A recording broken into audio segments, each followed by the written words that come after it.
Ano?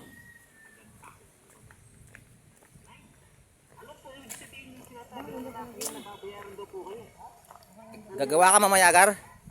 Gagawa ka? Diba? Sabihin nito ano ka? Ako ay binayaran ng lalaking yun upang magtrabaho. Naman eh.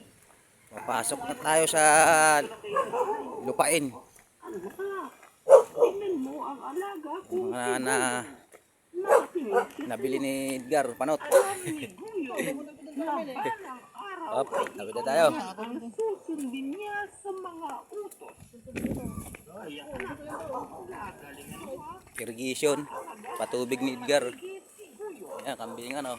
Biyernes ng hapon, kailangan mo siyang pakainin ng dasal. At sa tuwing Pag tumawag mamaya yung Gar, ano sabihin ko?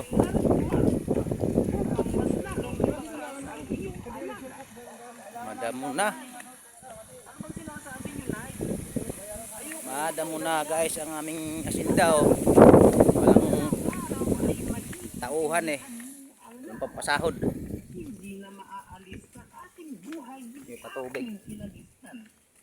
Kailangan ko itong ipasa nila. Bago man lang ako mawala anak.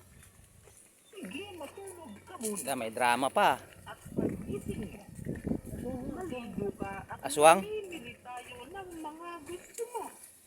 Marami tayong pera ngayon, anak. Itong araw na to, Yan na, bulayan. ang aming kaibigan at ang kanyang ina sa isang Bulayan. palengke doon sa kanila. Habang namimili sila, yung nanay niya may nakapagdaan na halos dating yata niya. Sa itong lalaki, meron pang mahina na ito. Nung magkabanggaan sila, Okay, patayin ko muna.